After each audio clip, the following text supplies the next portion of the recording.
Can you give us an example of a place where you were trying to convey something and it took more massaging? Yeah, so I said to the what's the basis of imagination? So the AI said, this part of the brain gets activated, this and that. I said, yeah, but is this part of the brain imagining? Can you address the hard problem of consciousness? Then it got stuck.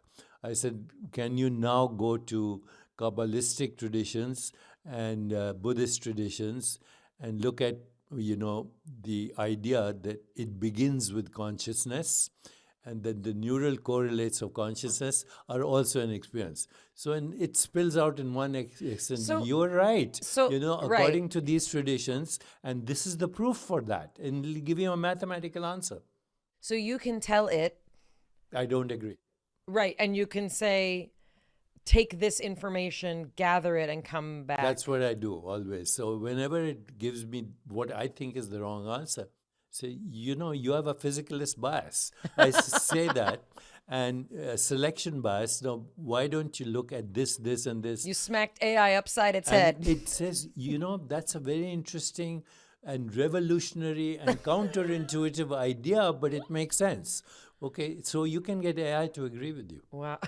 That's really my goal. That would be my goal. I'm bringing this just back to the practical application, not to be a downer or to be See, overly I'll tell you, simplistic. since we brought up Maharishi Mahesh Yogi indirectly, he was the one who brought, TM to the world.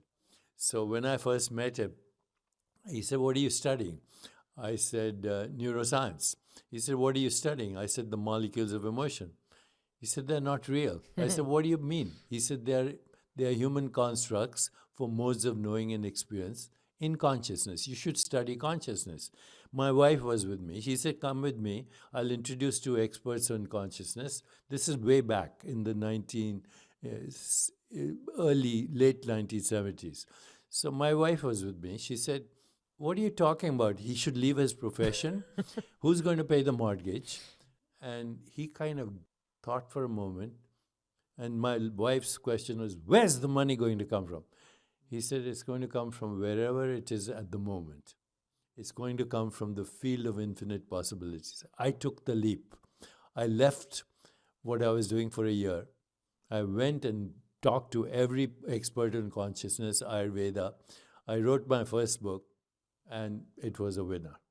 The money came from wherever it was at the moment. So my answer to you is, what are you passionate about?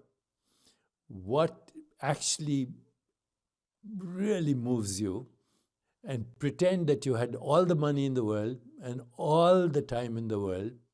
What would you do? And how would it make a difference in the world? Now, very few people do that, okay? But they take the leap.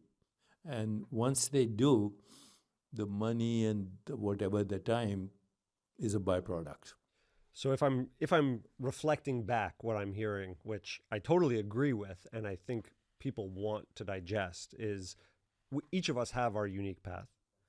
When we are able to connect to that through a deep level of knowing what we are passionate about, outside of the realm of what we've been conditioned to believe is our path, we have to break down those conditioning, those pre-ideas that are limiting us, and connect to a sense of joy, wonder, what we're passionate about. By the way, my book, Digital Dharma, is just about that, how to find your purpose. But also, it doesn't mean that you live in a fantasy land. My example, I wanted to go to med school. I wanted to study psychiatry.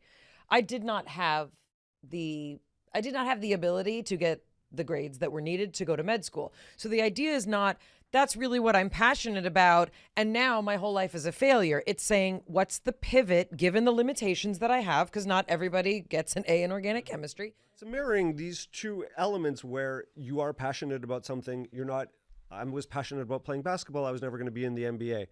Or you love living in Los Angeles, but you can't afford it. What does it look like to say, what if I don't try and keep living in a place that I cannot afford? What would life look like, right? You have to be open to those pivots. People come up with that to me. Somebody said, I hate my job.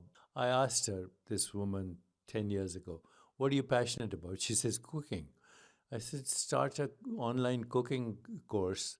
And now she has 10 restaurants in New York. and she's actually, you can get her to your party with any kind of food you want, French food or this cuisine, that cuisine. She left her job. She's the most successful chef, and she has a network of chefs. And at some point, that woman believed that the way to make money was in tech, and that was safe, and that was protective, and she had to break down that pre-idea of what was possible for her. And then what we're saying is, once we have an infinite mindset, we will have an intuition and guidance. You'll have an intuition and guidance. When you have that mindset, nothing is impossible.